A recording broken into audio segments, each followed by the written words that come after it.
Ika-65 nga session ng Sangguniang Panlungsod Borongan, Disyembre 4, 2020.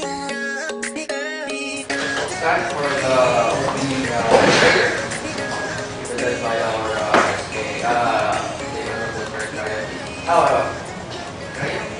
escape President Honorable Father National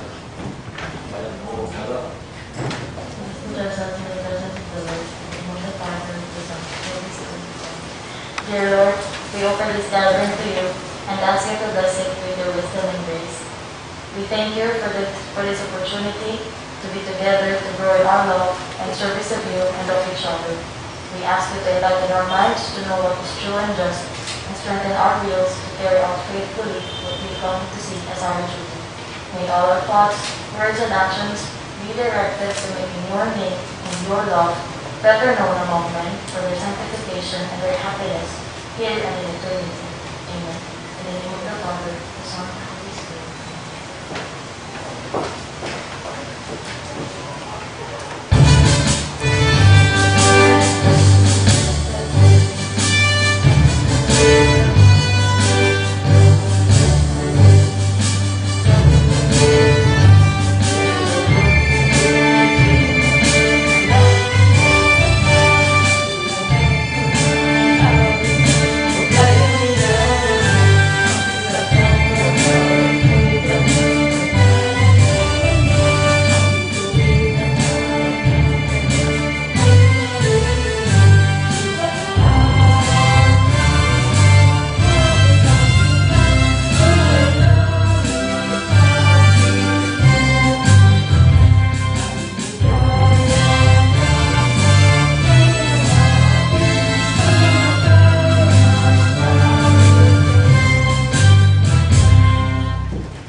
for the Sangguniang Panlungsod members led by the Honorable First Liar. I am a Philippine Councilor, mandated by law to enact measures and ordinances that redound to the general welfare of my constituents, in their pursuit for happiness, peace, and prosperity. I believe in public service above self, as the guiding principle of my official acts. And I tread the pathways of local legislation. May the Almighty guide my mind and heart. That I shall be true to my constituents and the Filipino people.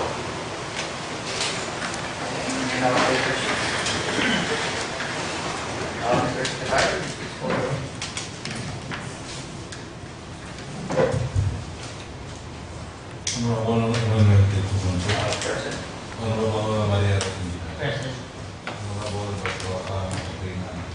Present. Present. Present. Lyra. Present.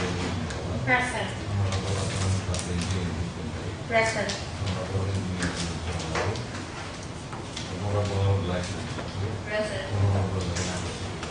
Present. Present.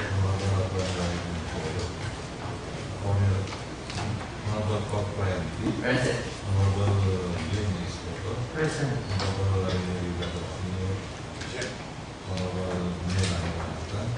Mr. Chairman, leading is in the corporation, with information for Byron is on official business. Nevertheless, we have a quorum. Yes, attested by our Secretary that there is 11 members present. The Chair declares that we have a quorum. Next item, Sir Secretary. We will move on to the approval of the order of business. Honorable Presiding Officer, I move to amend our order of business to add in our new business an appropriation ordinance reverting the funds of the SP Secretary from capital outlay to office equipment amounting to 9,900, communications amounting to 15,900, and ICT amounting to 40,000. Second. Any objection? None. So the motion is approved. Any more amendments? Honorable Presiding Officer, under our new business, under proposed ordinance number 2, the amendment of section 8A2 of the City Ordinance number 153, I move that we amend the same to be added under committee report, not under the proposed ordinance. Second? Second. Any objections? None. Motion to approve. Any more amendments? None. So done for you. Honorable Presiding Officer, I move for the approval of our order of business as amended. Seconded. Objections? None. So the order of business for today is hereby approved. Excited, Mr. Secretary. Reading and approval of minutes of the regular session held on November 20 and November 25, 2020. So the minutes was emailed, so any corrections, amendments to the minutes from November 20? None? For you? Honorable Presiding Officer, I move for the approval of the minutes of the regular session held last November 20, 2020. Second objection? None? So motion is approved.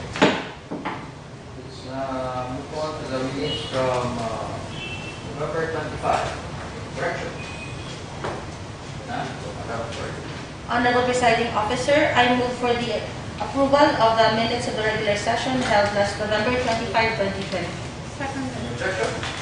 None? So the minutes from November 25 hereby approved. Second, Mr. Secretary. Now on the agenda of business. This status report. Proposed Committee report. ordinance regarding the. Committee report. Committee report. Okay, we now take up the committee report. We have committee health regarding amending section 8A of City Ordinance number 153, otherwise known as the Free Medicines Assistance Program Ordinance of Borongan City regarding direct procurement with manufacturers. The committee chair will help.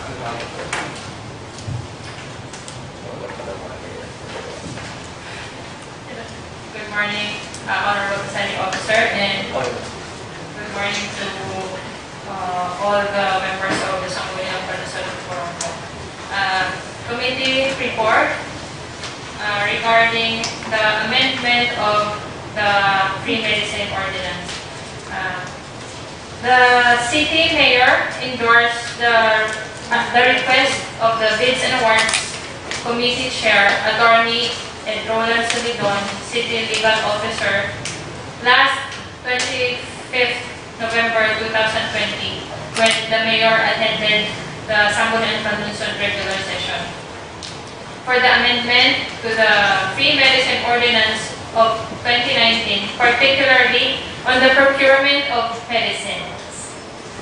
As per request, the affected provision is Section 8, Paragraph A, Subparagraph 2. The amendment has been requested because it provided a very strict procurement policy, which is to procure medicines directly with manufacturers when most suppliers in the country are merely distributors only. This caused the failure of bidding for medicines. Due to the urgency of the matter, the committee conducted a hearing last Friday, November 27, 2020. The meeting was attended by the committee members, Honorable Glaiza Tiu, Honorable Lyra Limbauan, the co-chairman of the Bids and Award Committee, Engineer Joseph Lagdaan, our pharmacist, Ms. Fernanda Lacorte, and also Atty. Solidon and Atty. Romeo Deborah attended the meeting through Zoom since they were on quarantine. During the meeting, the following matters have been discussed, and the findings are as follows. Number 1, the provision of Section 8, Paragraph A, Subparagraph 2 provides that procurement of medicine shall be made only with manufacturers and not mere dealers. However, during the bidding of the medicines, it was found out that most suppliers of medicines in the country are merely authorized distributors. Most of the available medicines in the market, especially those who have been enumerated in the ordinance, are manufactured either in China or India, as reported by Engineer Joseph B. Lagdaan, Bank Co-Chairperson. Number 2, in view of this, there is a need to amend the provision of the ordinance, particularly Section 8, Paragraph A, Subparagraph 2, to allow distributors to take part in the bidding. The qualifier authorized was agreed instead of exclusive to allow greater participation, since the latter term would refer to a limited class of suppliers, which may discriminate other possible participants who may be selling the same kind of medicines as mentioned by our pharmacist, Ms. Fernanda Laporte. Number 3, it was also suggested that merely state that the procurement of medicine shall strictly follow the procurement law and its implementing rules and regulations, but it was pointed out by Attorney Deborah that such statement is too general. It will possibly open the bidding process to dealers that supply low quality but high priced medicines. Number 4, it was agreed that amendment of Section 8,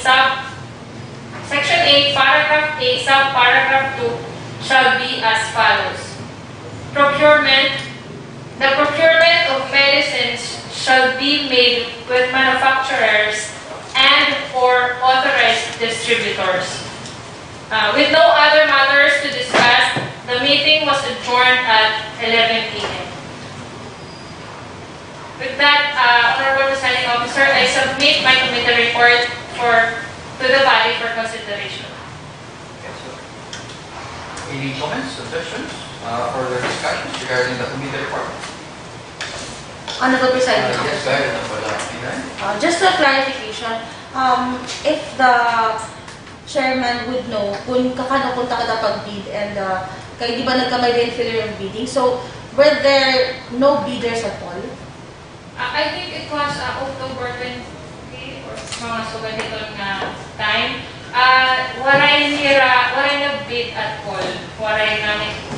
Kay the reason was yun nga ni itatal mga medicine suppliers din are just authorized distributors. Mostly ito medicines manufacturers from China pa and India.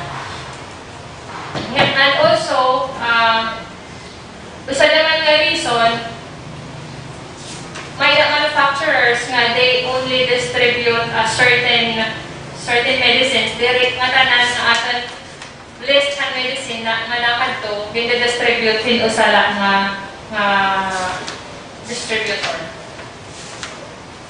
Honorable Presiding Officer, I think that there's really a need for us to amend this so that ato na kung tama implementaran mo pa yung programa ng free medicine. So,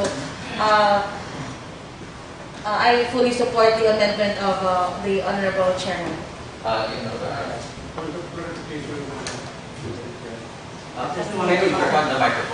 just want to know, pununan mo nito pag-invite mga bidders. Kasi before bidding, there should be some sort of invitation to bidders. Yes, One of the reasons siguro nga waray nag-bid, they might have lapses in the invitation of bidders. It should be done first before the bidding process. We sent invitation to bids to different manufacturers. And also, we posted it on PhilJeps and we even published it to at Philippine Star. Pero wala talaga po yan. Wala nag-bid. So, how will you do with the bidding now? How will you do with the procurement? Direct purchase or what? Do you have some sort of listings of would-be suppliers na pwede natin direkta natin sharing kung magbibid ka mo kung dire? It will be the job of our technical working group. Pero according to them, aton procurement will be per lot. Like, ini ng mga medicine list, kanang mga batok, kanang diabetes, mga sugalit. So, per category, per lot here. Asya po, mahinanago ko na yan. And it will be for authorized distributors only and manufacturers. Authorized distributors from the manufacturers. Yes. They should show us the authorization that they are authorized distributors or authorized dealers. Kasi itaton mga medicines imported from China and India, may talaga nira itong manufacturer. Kada country, may itong nira authorized distributors. So, what will happen will the awards and bid committee will have some sort of listings for the possible suppliers. And then from that listing, they will invite those would-be suppliers. Yes. Panibula gihapon na sistema, kapag field trips, pag bidding, pero Yes, of course. different to very na direct to the suppliers. So, very na direct to the manufacturers. Some sort of distributors and suppliers that they invite. Yes. Authorized distributors. Yeah. Any more questions? Comments? None? So, Kung wala na any comments, I submit my committee report to the body for approval. And I move that the proposed amendment of the ordinance be included for second reading. I second the motion. Objections? None? So, the motion is approved. Mr. Secretary. Next item, Mr. Secretary. Okay, now move on to the business of the proposed ordinance. An ordinance averting the Sadac savings from the following rate positions amounting to 112,000, Glaiza Tiu, Atty. Sangguniang Panlungsod for a period of November 2020 to the general fund and subsequently appropriating it for use of activities for office of the city president. Madam Clerk. Honorable Presiding Officer, I move that we include for second reading the ordinance reverting the salary savings from vacant positions of the Sangguniang Panlungsod to the general fund, appropriating it for the legislative services of the Office of the City Vice Mayor. Any second? Second. Any objection? None? So, motion is approved. Mr. Secretary. Next item. An ordinance averting the salary savings of its leading attorney Byron Suyot covering the period from October to November 2020 amounting to 333,955 and subsequently appropriating it for utilities of the Lyra and the members thereby each receiving an amount of 10,059.25. Madam Clerk. Honorable Presiding Officer, I move that we include the ordinance reverting the salary savings of the Office of Attorney Suyot to the legislative services of 11 Sangguniang Panlungsod members. Second. Any objections? Motion is approved. Second, Mr. Secretary. Ordinance reverting the fund of the Office of the Secretary amounting to 65,000. Madam Clerk. Honorable Presiding Officer, I move that we include the appropriation ordinance reverting the capital outlay of the SP Secretary to several items for second reading. Any objections? None? So, motion is approved. Next item, Mr. Secretary. Proposed resolution requesting the City Department to submit the city annual budget for calendar year 2020 to the Sangguniang Panlungsod for 2018 or public activity known as local government. Madam Clerk. Honorable Presiding Officer, as the Chairman of the Committee on Finance, I am requesting our Executive Department na sana makapagpasa ng Head Atal Budget for calendar year 2021. It is to be noted nga under our local government code, the local chief executive shall submit the executive budget to the Sangguniang not later than October 16 this year. So we are already on December 4, pero tapan na karapat na budget although we really understand that there is probably a delay because of what is happening right now. Pero it is very important that we have the budget na para ato na tayo mapag-studyuhan, ato na magkapalitan ng budget hearing to see if the budget for next year is reasonable. If they fail to submit to us timely, itinanabuan magkakamailat na hindi enacted budget. Under Section 323 of the Local Government Code, it is said that if the Sangguniang fails to enact the ordinance after 90 days next year, so around March, the ordinance authorizing the appropriations of the preceding year shall be deemed enacted. This will be very, di rin naman maka-open din ating city kay, syempre ang ating mga plano kanya ng matuig, iba naman ang plano hit ka na next year, hit ka na niya ng matuig. So, let us request the Executive Department to submit to us as soon as possible the budget for 2021.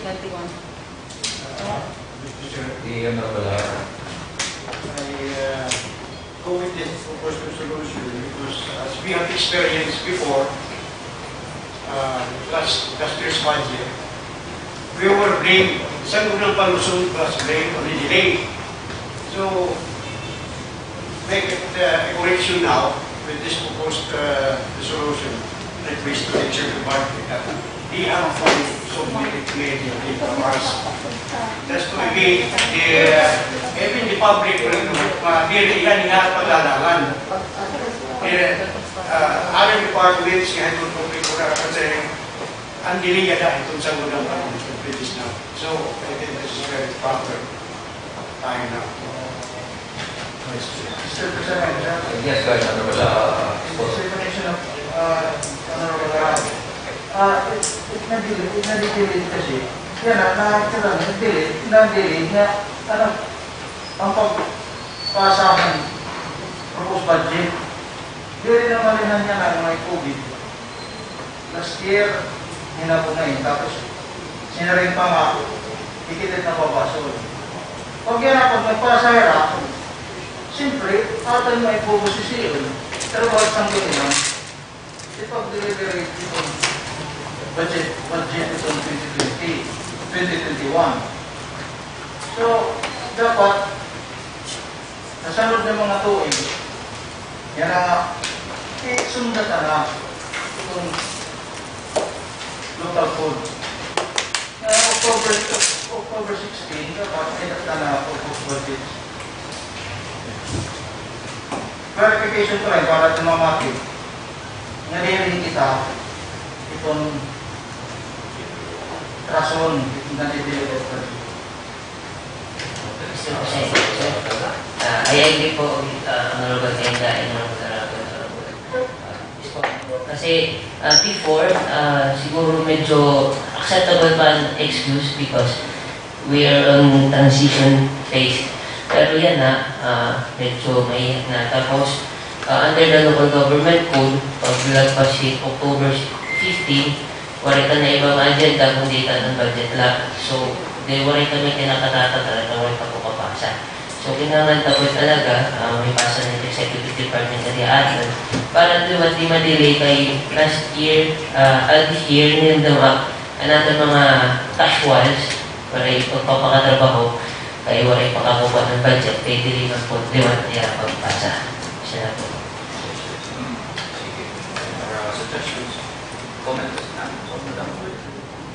In addition, also, Honorable Presiding Officer, the urgency is not only because it is mandated under the law, but because also the delay nga punta nga ato na kunta gini-estudyuhan, na babawasan kitahin oras nga studyhan or galawat at magiging reasonable ang ating budget for 2021. So I therefore move, Honorable Presiding Officer, that we pass and approve this resolution requesting the Executive Department through our local chief executive to submit the city annual budget for calendar year 2021 to the Sangguniang Panlungsod pursuant to Section 318 of Republic Act 7160, otherwise known as the Local Government Code of the Philippines. Objections? None. So the resolution requesting the Executive Department to submit the city annual budget for calendar year 2021 is hereby approved. Next item, sir. We now move on to ordinances for the day. We have ordinances for field trading. An ordinance regarding the salary savings from the public corporations amounting to 112,705 at the Sangguniang Panlungsod for the period of November 2028 to the legal fund and subsequent media operations for legislative purposes open to the resident. Honorable Presiding Officer, I move that we pass and approve on second reading the appropriation ordinance reverting the salary savings amounting to 112,705 to the legislative services of the Office of the City Vice Mayor. Second. Objections? None. So the proposed ordinance is hereby approved. Honorable Presiding Officer, I move that we also include in our ordinance for third reading the ordinance reverting the salary savings amounting to 112,705 to the legislative services of the Office of the City Vice Mayor. Second. Second. Objections? None. So the motion is approved. Next item, sir. Next, ordinance amendment of Section 8A to paragraph 2 of State Ordinance number 153, otherwise known as the Trade Medicine Program Ordinance of the City regarding the direct procurement of products. Okay, so what's your party honorable Sadac? Mr. Presiding Officer, I submit the proposed amendment of our free medicine ordinance for the deliberation of the body. Honorable Presiding Yes, Officer, sir. may I request the Honorable Chairman of our Committee on Health to read to us the original provision and the amended provision? Okay. Honorable Sadac, I need you.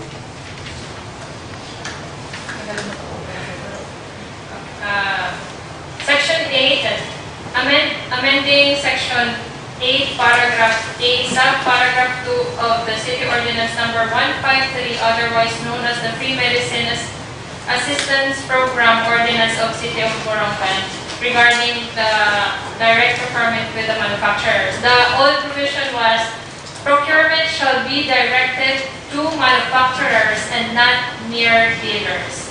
Our new provision amendment will be procurement of medicines shall be made with manufacturers and or authorized distributors. Thank you, Honorable Chairman. Honorable Sadac, any more questions? Comments? Suggestions? None. So the Honorable Sadac. If there are no more other comments and suggestions, I move for the approval of the proposed amendment of our free medicine ordinance for second reading. I second the motion. Objections? Further discussions? None. So the ordinance amending Section 8, Paragraph A, Subparagraph 2 of City Ordinance number 153, otherwise known as the Free Medicines Assistance Program Ordinance of Borongan is hereby approved in second reading. Next, go ahead, Honorable Sadac. Mr. Presiding Officer, due to the urgency of the matter, I move for the amendment of the proposed amendment of the free medicine ordinance be included for third reading. I second the motion. Objections? None. So the motion of Honorable Sadac is hereby approved. Right. Next item, sir. An ordinance regarding the salary savings of the city of Cainday and Suyot for the period from October to November 2020, amounting to 333,925, and subsequently completing it for the services of 11 Sangguniang Panlungsod members, whereby each receiving an amount of 10,359.25. Honorable Presiding Officer, I move for the approval of the appropriation ordinance reverting the salary savings from the Office of Honorable Suyot covering the period from October to November 2020, the amounting to 333,955, and subsequently appropriating it for registered services of 11 SP members on second reading. Second? Any objections? None, so the appropriation ordinance is hereby approved. Consequently, Honorable Presiding Officer, I move for the inclusion on our ordinance appropriating the salary savings of Honorable Suyot for the registered services of 11 SP members to our proposed ordinance on third reading. Second? Any objections? None, so the motion is approved. Second. Under operation ordinance, diverting the amount of 5,000 capital outlay officially estimated. Okay, Madam Clerk. Honorable Presiding Officer, I move for the approval on second reading the appropriation ordinance reverting the amount of 65,800 from the capital outlay of the SP Secretary for its office equipment, communications, and ICT. Second. Any objections? None, so the appropriation ordinance is hereby approved on second reading. Honorable Presiding Officer, I move that we also include for on our ordinance for third reading the appropriation ordinance reverting the amount of 65,800 from the capital outlay of SP Secretary to its office equipment, communications, and ICT. Any objections? None, so included. Next item, Mr. Secretary. Ordinance for third reading. We have the ordinance working the salary savings of 12,705 intended for real services of the Vice Mayor. Next is the amendment of ordinance number 153, the Previous Assistant Program Ordinance. Third is the ordinance equating the amount of 350,955 and operating it and giving it to illegal members in the amount of 38,359.5 each. And last is the reversion of the ordinance amounting to 55,000 in the office of the Secretary. That's what for the reading. Thank you, Mr. Secretary. Next item, please. Other matters. Other matters. Other matters. So next item, Mr. Secretary. Announcement. Announcements. Any announcements? The members? Zen, yes. Our KLFRU is currently conducting a bike registration. Para din yung mga forms, pwede ko makuha ng adlaw, City Hall lobby. Tapos, starting Monday, December 7 to 11, from 9 a.m. to 4 p.m., they will bring the form, ikaw na yung bike, tapos na required accessories. Plaza, Mayor Luis Cultural Stage. Thank you. And this is for free. Free lang po. Just an information. Yes, go ahead. Maybe I should add this to Limbauan. May narinig mo kita insulin o insulin suicide bata. 17-year-old from Barangay Tamuso. In fact, this is the third or fourth child of the family that had that incident of suicide. I think that should be taken one ito ang ating DSWD. Honorable President Officer. Limbauan. Actually, Honorable Arago, kamay-alan ng Kathlyn, yung proposed ordinance about yung mga problems sa suicide, about mental health. And siguro this month, magpapatawag na ako kami kasi kanang last meeting, we invited the professors from SU, which who are advocates of mental health naman. So hopefully this month nga ma-approve tayo yung ordinance. Okay. More announcements? Okay na. So next item, Mr. Adjournment. Madam Floor. Honorable Presiding Officer, I move for the adjournment of our 65th regular session. Second. Any objection? None. So the 65th regular session now adjourned.